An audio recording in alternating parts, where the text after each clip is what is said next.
ప్రధాని నివాసంలో కీలక భేటీ జరుగుతోంది. హోంమంత్రి Amit Shah, national security adviser Ajit Doval ఈ భేటీకి హాజరయ్యారు. పాకిస్తాన్తో ఉద్రిక్తత నేపథ్యంలో ఈ భేటీలో పలు కీలక అంశాలపై చర్చ జరుగుతున్నట్టు తెలుస్తోంది.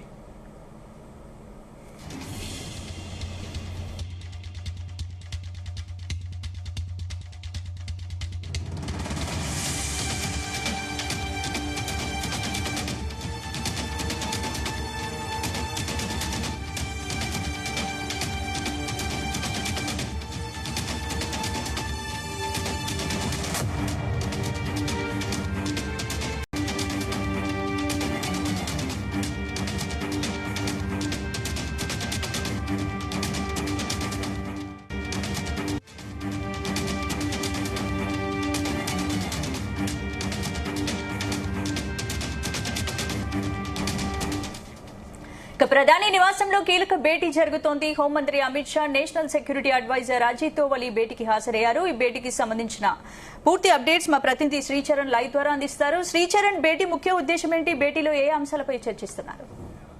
స్పందన, కొద్దిసేపటి కిందట ప్రధాని నరేంద్ర మోదీ నివాసంలో కీలక భేటీ ప్రారంభమైంది. ఇందులో కేంద్ర హోంమంత్రి అమిత్ షాతో పాటు national security adviser Ajit Doval కూడా పాల్గొన్నారు.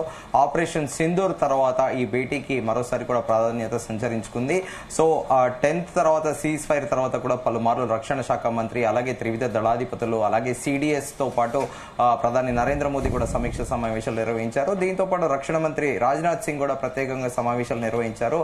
అయితే పోస్ట్ సింధూర్ ఆపరేషన్, అంటే ఆపరేషన్ సింధూర్ ఇంకా కంటిన్యూయేషన్ లో ఉంది అని కూడా భారత ప్రభుత్వం తేల్చి చెప్పింది. సో దానిలో భాగంగా ఈ రోజు కూడా మరో కీలక భేటీ అయితే అయ్యారు. సో నిన్ననే 3 టెర్రరిస్టులను కూడా ఎన్కౌంటర్ చేసిన విషయం తెలిసిందే పుల్వామా, అవంతిపురాలో.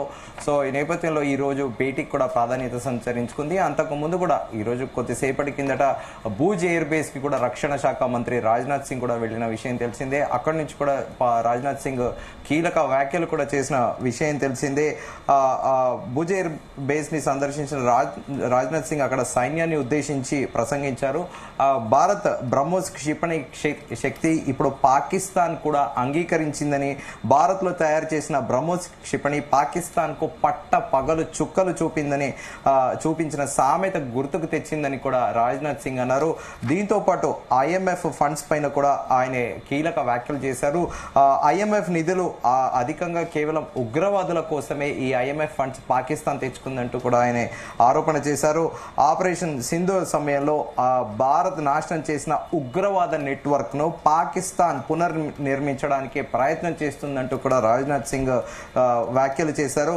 ఆ దేశానికి తాజా బెయిల్అవుట్ ప్యాకేజ్ ని పునరాలోచించాలని అంతర్జాతీయ ద్రవ్య నిధిని కూడా కోరారు. ఐఎంఎఫ్ రుణంలో మెజారిటీ భాగాన్ని ఉగ్రవాద మౌలిక సదుపాయాలు, నిధులు సమకూర్చడానికే పాకిస్తాన్ ఉపయోగించిందని కూడా ఆయన పేర్కొన్నారు. సో ఆపరేషన్ సింధూర్ తర్వాత మనం చూసుకుంటే ప్రధాని నరేంద్ర మోదీ కూడా వెళ్లి ఎయిర్ ఫోర్స్ తో పాటు అలాగే ఆర్మీ జవాన్లను కూడా కలిసి వాళ్ళలో కొత్త ఉత్సాహము, అలాగే కొత్త స్థైర్యాన్ని కూడా నింపారు. భారతదేశం కాదు, యావత్ ప్రపంచం కూడా ఆశ్చర్యపోయింది భారత్ సింధూర్ ఆపరేషన్ పట్ల అని. అలాగే యావత్ దేశం కూడా 3 సేనలు, అటు ఎయిర్ ఫోర్స్, నేవీ, అలాగే ఆర్మీని చూసి గర్వపడుతుందని ప్రధాని నరేంద్ర మోదీ జవాన్ల మోరల్ కూడా పెంచారు. అలాగే దాంతోపాటు రాజ్నాథ్ సింగ్ కూడా ఈ రోజు ఎయిర్ బేస్ లో అక్కడ కలుసుకొని ఆ నేవీ అధికారులతో పాటు అలాగే ఆర్మీ జవాన్లను కలుసుకొని వాళ్లలో కూడా స్థైర్యం నింపే ప్రయత్నం చేశారు. సో ఈ రోజు భేటీకి సంబంధించి ఎలాంటి డెసిషన్స్ తీసుకోబోతున్నారు, అయితే ఈ నెల 18 తేదీ వరకు కూడా యథావిధిగా ఆ సీజ్ ఫైర్ అనేది ఏదైతే ఉందో అది కొనసాగనుంది. ఈరోజు రక్షణ మంత్రి రాజ్నాథ్ సింగ్ కూడా గుజరాత్ లోని భూజ్ వైమానిక దళ స్టేషన్ కూడా సందర్శించిన విషయం తెలిసిందే. అయితే ఈ సీజ్ ఫైర్ లో ఇప్పటి వరకు ఇండస్ వాటర్ ట్రీటీ ఏదైతే ఉందో అది అది కంటిన్యూయేషన్ గా ఉంది.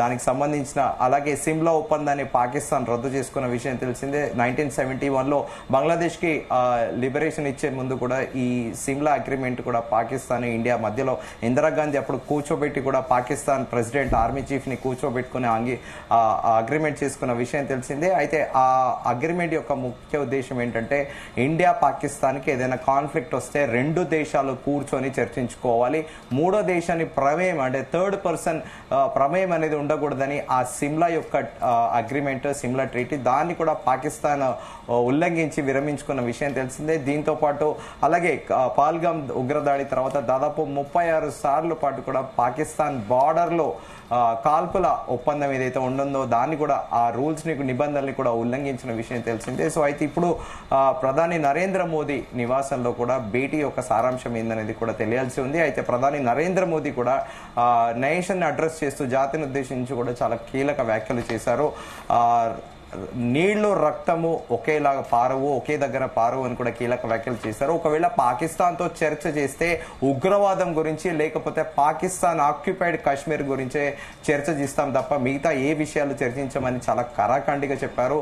సో ఈ నేపథ్యంలో పాకిస్తాన్ ఆక్యుపైడ్ కాశ్మీర్ అనేది మరో 2 నెలల లోపు భారత ప్రభుత్వం స్వాధీనం చేసుకోబోతోందా అనేది కూడా ఊహజనితంగా కూడా ఒక చర్చ అయితే నడుస్తోంది. ఖచ్చితంగా time taking process. Pakistan occupied Kashmir వాస్తవికంగా కూడా పాకిస్తాన్ పైన భారతదేశం దండయాత్ర చేస్తే కేవలం హాఫ్ డేలో మొత్తం పాకిస్తాన్ మొత్తం ర్యాపప్ అయిపోతుంది. సో అయితే ఇప్పుడు పాకిస్తాన్ ఆక్యుపై కాశ్మీర్ని ఏదైతే ఉందో అది మళ్ళీ తిరిగి ఇండియాలో జమ్మూ అండ్ కాశ్మీర్ స్టేట్లో విలీనం చేశాక అక్కడ ఉండే ఛాలెంజెస్ గురించి కూడా చర్చించే అవకాశం ఉందని కూడా ఢిల్లీ సర్కిల్స్లో చర్చ జరుగుతుంది. దానికి కారణం ఏంటంటే ఇప్పటి వరకు ఎవరైతే అక్కడ టెర్రరిస్టులు తమ ఉగ్రవాద స్థావరాలు కూడా ఏర్పరచుకున్నారు. సో అయితే అక్కడ సగం మంది అంటే మెజారిటీ పాపులేషన్ మైనారిటీస్ హిందూస్ గా ఉన్నారు, మెజారిటీ పాపులేషన్ ముస్లిమ్స్ గా ఉన్నారు. కానీ ఇప్పుడు ఈ ఇండియా ఫోర్సెస్ కి కానీ భారతదేశ ప్రభుత్వానికి కొత్త ఛాలెంజ్ ఏంటంటే అక్కడ ఒక్కసారి ఆకి తిరిగి భారతదేశం స్వాధీనం చేసుకున్నాక ప్రతి ఒక్కరిని కూడా మానిటరింగ్ చేస్తూ ఉండాలి. ఎందుకంటే ఇన్ని రోజులు అక్కడ టెర్రరిస్ట్ క్యాంప్ లో అక్కడ టెర్రరిస్టులకి శిక్షణ ఇచ్చిన ప్రదేశం కాబట్టి లోకల్ ఎంతమంది స్లీపర్ సెల్స్ ఉన్నారు, ఎంతమంది సింపథైజర్స్ ఉన్నారు, వాళ్ళు ఒకవేళ ఇండియాలో కలిపితే యథావిధిగా అంటే భారతదేశ ప్రజలతోని కలిసిపోయి ఈ దేశ సావర్నిటీ కోసం కట్టుబడి ఉంటారా, లేకపోతే యథావిధిగా మళ్ళీ టెర్రరిస్టులకి సానుభూతి చూపిస్తారా అనేది కూడా ప్రభుత్వానికి ఇది ఒక ఛాలెంజ్. సో దీంతో పాటు అంటే భారత ప్రధాని నరేంద్ర మోదీ వ్యాఖ్యలు దాన్నే మనం ఉటంకిస్తూ కూడా ఈ చర్చ చేస్తున్నాము. పాకిస్తాన్ ఆక్యుపై కశ్మీర్ గురించి మాత్రమైతేనే చర్చిస్తానని చాలా కరాఖండిగా కూడా చెప్పారు. సో ఈ పిఓకే ఆక్యుపేషన్ అనేది ఎప్పుడు ఉంటుంది అనేది కూడా సర్వత్ర చర్చనీయాంశంగా మారింది. ఖచ్చితంగా అంటే ఆపరేషన్ సింధూర్ కంటిన్యూడ్ అంటే దాని అర్థం ఏంటంటే ఏ క్షణైనా కూడా పాకిస్తాన్ ఆక్యుపైడ్ కశ్మీర్, జమ్మూ అండ్ కాశ్మీర్ ని భారత్ తిరిగి స్వాధీనం చేసుకుంటుందా అనేది కూడా ఒక చర్చ. సో దానికి సంబంధించిన మీటింగ్ ఈ రోజు కూడా జరుగుతుందా అనేది కూడా ఒక ఊహజనితంగా చర్చ నడుస్తోంది. సో అనంతరం కూడా అంటే పోస్ట్ సింధూర్ ఆపరేషన్ తర్వాత ప్రపంచవ్యాప్తంగా ఎలాంటి రియాక్షన్స్ వచ్చాయి, ప్రత్యేకంగా భారతదేశంలో యావత్ దేశం కూడా అందరూ కూడా పులికించిపోయిందని చెప్పుకోవాలి. ఎందుకంటే పాకిస్తాన్ లోని నియర్ టు రావల్పిండి దగ్గర కినారా ఏదైతే ఎయిర్ బేస్ ఉందో ఆ రావల్పిండి ఎయిర్ బేస్ కి అతి దగ్గరలో అక్కడ న్యూక్లియర్ వారెడ్ ప్లాంట్ తో పాటు ఆ న్యూక్లియర్ వారెడ్స్ ని మెయింటెనెన్స్ చేసే అంటే కెమికల్స్ చల్లుతూ ఎప్పుడు కూడా దాన్ని ఎప్పటికీ తాజాగా కూడా ఉంచుతూ ఉండాలి. సో ఆ స్థావరాన్ని కూడా దాదాపు ఎడ్జ్ని భారత్ దాడి చేసిందని ఈ మేరకు అంతర్జాతీయ వెస్టర్న్ మీడియా కూడా ప్రముఖంగా దీని గురించి ప్రచురించింది. ఇక అంతకు ముందు కూడా మనం జియో పొలిటికల్ విషయానికి వస్తే డొనాల్డ్ ట్రంప్ మొదట తానే యుద్ధాన్ని ఆపానని, అనంతరం కూడా నిన్న డొనాల్డ్ ట్రంప్ మరో కీలక వ్యాఖ్యలు చేశాడు. తాను యుద్ధాన్ని నేను ఆపలేదని కూడా ఆయన స్టాండ్ మార్చాడు. ఒక డ్యూయల్ స్టాండ్ అనేది డొనాల్డ్ ట్రంప్ చూపించారు.